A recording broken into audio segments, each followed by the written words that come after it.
بسم اللہ الرحمن الرحیم حامدن و مسلین اے خان ریسرچ سوسائٹی سے حاضر خدمت ہے آپ کا بھائی مفتی نذیر احمد خان۔ آج کے جمعے میں ہم نے اس بات کا جائزہ لیا تھا کہ پاکستان میں آئے ہوئے سیلاب کے اسباب کیا ہے۔ آیا اہل پاکستان کے گناہ یا اجتماعی گناہوں کی وجہ سے یہ سیلاب آئے ہیں، یا گناہ کے بجائے اس کا سبب ہماری بے احتیاطی، مس مینجمنٹ اور منصوبہ بندی نہ کرنے کی وجہ سے یہ تباہی آئی ہے۔ تو اس ذیل میں نے عرض کیا تھا کہ قرآن کریم حالات کے لیے، تباہی کے لیے مختلف الفاظ استعمال کرتا ہے۔ جہاں گناہوں کی وجہ سے تباہی آتی ہے، قرآن اس کے لیے مواخذہ، عذاب کی اصطلاح استعمال کرتا ہے۔ لیکن جہاں بے احتیاطی، مس مینجمنٹ، تدبیر صحیح طور پر اختیار نہ کرنے کی وجہ سے انسان جن حالات کا شکار ہوتا ہے، ان حالات کے لیے قرآن کریم مصیبت کا لفظ، سیئہ کا لفظ، ابتلا اور امتحان کا لفظ استعمال کرتا ہے۔ اس لیے ان آئے ہوئے سیلابوں کے لیے ہم جو اصطلاح استعمال کریں وہ عذاب کی اصطلاح استعمال نہ کریں، بلکہ اس کے لیے ہم آزمائش کی اصطلاح استعمال کریں کہ پاکستانی قوم آزمائش کا شکار ہوئی ہے۔ اس کے لیے ہم لفظ حالات کا استعمال کریں کہ ہم حالات کا شکار ہوئے ہیں۔ اس کے لیے ہم پریشانی اور مصیبت کا لفظ استعمال کریں کہ پریشان کن حالات اور مصائب کا ہم شکار ہوئے ہیں۔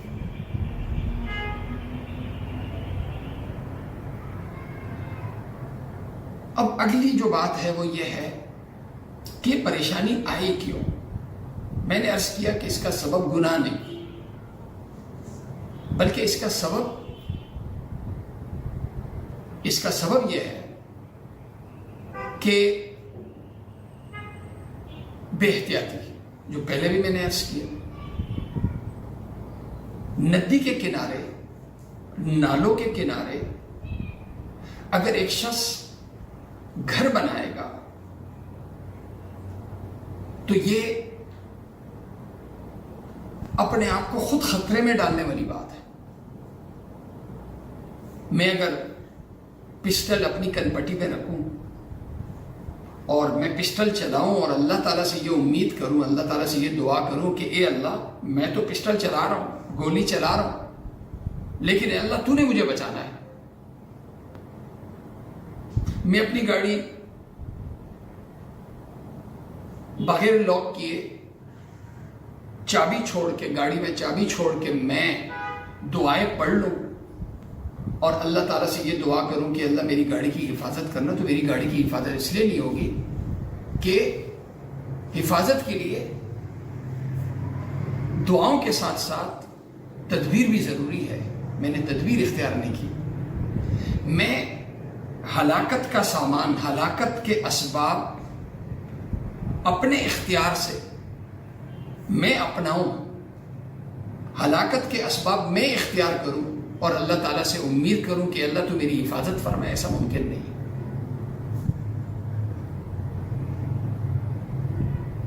اب یہ جہاں جہاں بھی تباہی آئی ہے، جیسے کالام میں ہے، بحرین میں ہے، مدین میں ہے، اور اسی طرح سوات کے کنارے یہ بائی پاس پہ ہیں، اسی طرح باقی جو نہریں ہیں، دریا ہیں، وہاں تباہی اس لیے آئی ہے، ایک تو ریاستی اداروں کی سستی کی وجہ سے کہ پیشگی جو حفاظتی تدبیر کرنی چاہیے تھی وہ تدبیر اختیار نہیں کی گئی ریاست کی سطح پہ۔ دوسرے نمبر پہ دریاؤں کی یہ زمینیں خالی پڑی ہوتی ہیں تو لوگ چونکہ وہ ان زمینوں کا کوئی مالک نہیں ہوتا تو وقت گزرنے کے ساتھ ساتھ لوگ اس پہ قبضہ جما لیتے ہیں اور حکومت بھی غفلت کا مظاہرہ کر لیتی ہے کہ قبضہ کرنے والوں سے مفاد عامہ کی خاطر انہیں قبضہ چھوڑانا چاہیے، لیکن اس بارے میں وہ غفلت کا مظاہرہ کر لیتی ہے۔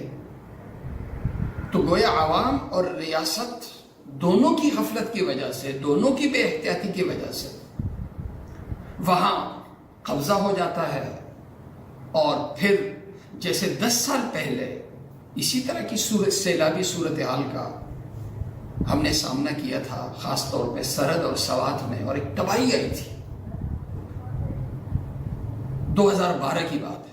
اس کے بعد پھر سیلاب نہیں آئے، پھر وہی زمینیں، وہی علاقے پھر قبضہ ہو گئے، جو نالے تھے وہ نالیاں بن گئی، اور اب دوبارہ سے جب بارشیں ہوئی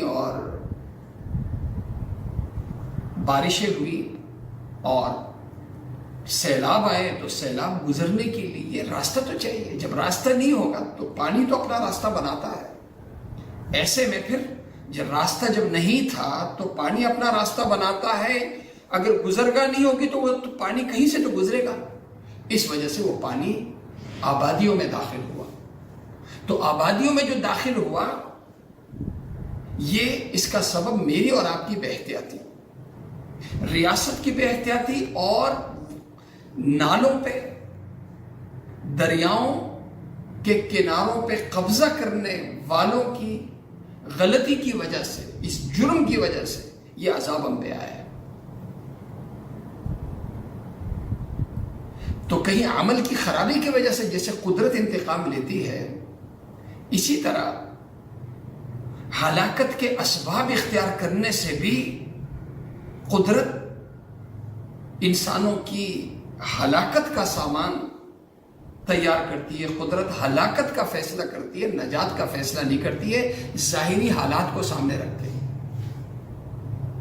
میں تدبیر اختیار کروں غلط، اور میں اللہ تعالیٰ سے امید کروں کہ اللہ میری حفاظت کرے گا، یہ میری حماقت ہوگی، میری بے وقوفی ہوگی۔ کئی حدیثوں میں، بلکہ قرآن کریم کی آیت ہے، ما اصابکم من مصیبت فبما کسبت ایدیکم، انسان پہ جو بھی مصیبت آتی ہے اس کے عمل کی وجہ سے آتی ہے، یا تو سبب میں، اسباب کے اختیار کرنے میں غلطی کرنے سے تباہی آتی ہے، یا اعمال غلط اختیار کرنے سے قدرت کی طرف سے تباہی آتی ہے۔ اسی طرح ظہر الفساد فی البر والبحر بما کسبت ایدی الناس، سمندر اور خشکی میں جو بھی تباہی آتی ہے اس کا ذمہ دار انسان ہے۔ انسان کی غلط تدبیر، مس مینجمنٹ، مس کیلکولیشن کی وجہ سے یہ تباہی آتی ہے، یا کفر، شرک اور اللہ تعالیٰ سے بغاوت کی وجہ سے تباہی آتی ہے۔ جناب رسول کریم صلی اللہ علیہ وسلم کی خدمت میں ایک شخص حاضر ہوا، راوی ہیں حضرت انس بن مالک، اور دوسری روایت میں حضرت عامر بن امیہ الزمری، اور یہ روایت ترمذی شریف کی ہے کہ جناب رسول کریم صلی اللہ علیہ وسلم کی خدمت میں ایک شخص حاضر ہوا، عرض کیا یا رسول اللہ اعقلها واتوکل او اطلقها واتوکل، یا رسول اللہ میں اپنی سواری یوں ہی چھوڑ دوں اور اللہ پہ بھروسہ کروں کہ اللہ میری سواری کی حفاظت کرے گا، یا اپنی سواری کو باندھ لوں اور پھر اللہ سے امید کروں کہ اللہ میری سواری کی حفاظت کرے گا؟ مجھے کیا کرنا چاہیے؟ اسباب اختیار کر کے پھر اللہ پہ بھروسہ، یا اسباب اختیار کیے بغیر اللہ پہ بھروسہ؟ اللہ کے نبی صلی اللہ علیہ وسلم نے فرمایا، ایک روایت میں ہے اعقلها وتوکل، دوسری روایت میں قیدها وتوکل، سواری کو باندھو پھر اللہ پہ بھروسہ کرو۔ حفاظت کی تدبیر خود اختیار کرو اور اللہ پہ بھروسہ کرو کہ اللہ حفاظت کرے گا۔ اس سلسلے میں غفلت کا مظاہرہ کیا تو غفلت کا انجام پھر تباہی کا آ سکتا ہے۔ ایک دوسری روایت میں اللہ کے نبی صلی اللہ علیہ وسلم نے ارشاد فرمایا، اور یہ روایت جامع ترمذی، سنن ابو داؤد اور سنن ابن ماجہ کی ہے۔ اللہ کے نبی صلی اللہ علیہ وسلم نے ارشاد فرمایا، من بات وفی یدہ غمر لم یغسلہ فاصابہ شیء فلا یلومن الا نفسہ۔ ایک شخص سونے سے پہلے کھانا کھاتا ہے، کوئی چیز کھا لیتا ہے، اور اس کھانے سے اس کی انگلیاں آلودہ ہیں اور ہاتھ دھوئے بغیر وہ سو گیا اور اسے کچھ ہوا، کوئی زہریلی چیز آئی، اس کے آلودہ انگلیوں کے کھانے کی بو سونگھ کر اور اسے کاٹا اسی موذی چیز نے، فرمایا یہ اپنے اس نقصان کا ذمہ دار خود ہے، خود ذمہ دار۔ ایک دوسری حدیث میں اللہ کے نبی صلی اللہ علیہ وسلم نے، راوی ہیں حضرت جابر بن عبداللہ رضی اللہ عنہ، اور یہ روایت جامع ترمذی کی ہے، کہ اللہ کے نبی صلی اللہ علیہ وسلم نے ارشاد فرمایا، نہا رسول اللہ صلی اللہ علیہ وسلم ان ینام الرجل علی سطح لیس بمحجور علیہ۔ اللہ کے نبی صلی اللہ علیہ وسلم نے ایسی چھت پر سونے سے منع فرمایا جس کے ارد گرد چار دیواری نہ ہو۔ یہ اور اس طرح کی روایات ہمیں پابند کرتی ہیں، بلکہ ہمیں بتاتی ہیں کہ قدرت کی طرف سے جو تباہی آتی ہے، جس طرح گناہ اور بدعملی کی وجہ سے آتی ہے، اسی طرح اسباب غلط اختیار کرنے، ہلاکت کے اسباب اختیار کرنے سے بھی تباہی آتی ہے، انسان کی بے احتیاطی کی وجہ سے بھی تباہی آتی ہے، انسان کی غفلت کی وجہ سے بھی تباہی آتی ہے۔ اور آج یہ جو تباہی آئی ہے، اس تباہی کے ذمہ دار جہاں ریاستی ادارے ہیں، ریاستی اداروں سے کہیں بڑھ کے وہ لوگ ہیں جنہوں نے برساتی نالوں کی زمین پر، دریاؤں کی زمین پر، ندیوں کی زمین پر جو قبضہ کیے ہوئے تھے، یہ اپنی ہلاکت کا اور پوری قوم کے نقصان کے ذمہ دار یہ لوگ ہیں۔ اور چونکہ یہ آخری سیلاب نہیں ہے، 10 سال پہلے آیا تھا، 12 سال کے بعد آیا، آئندہ بھی آ سکتا ہے۔ اس لیے میں درخواست کروں گا خاص طور پر ریاستی اداروں سے کہ جس طرح محلے میں، علاقے میں کوئی اسکول کی زمین پہ قبضہ نہیں کر سکتا، کوئی ہسپتال کی زمین پہ قبضہ نہیں کر سکتا، کوئی پارک کی زمین پہ قبضہ نہیں کر سکتا، لیکن 2 جگہ ایسی ہیں جو بڑی مظلوم ہے۔ قبرستان کی زمین پہ ہر ایک قبضہ کر لیتا ہے، اور دوسرے نمبر پہ ندی نالوں کی زمین پہ ہر شخص قبضہ کر لیتا ہے۔ اور یہ قبضہ مافیا عموماً کیا کرتا ہے؟ پہلے مسجد بناتا ہے۔ میں نے بیان میں یہ بھی عرض کیا تھا کہ جتنے بھی پل بنے ہوئے کراچی میں، اس پل کے کنارے آپ دیکھیں تو مسجد بنی ہوگی، اور مسجد کی سیدھ میں پھر لوگوں نے نالے اور ندیاں قبضہ کی ہیں۔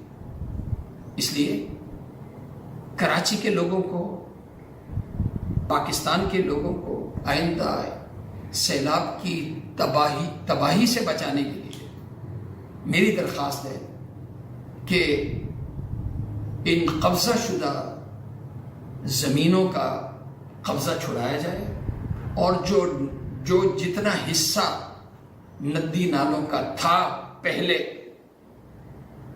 اس سے بھی بڑا حصہ ندی نالوں کے لیے مختص کیا جائے، تاکہ آئندہ اس آزمائش کا شکار پاکستانی قوم نہ ہو۔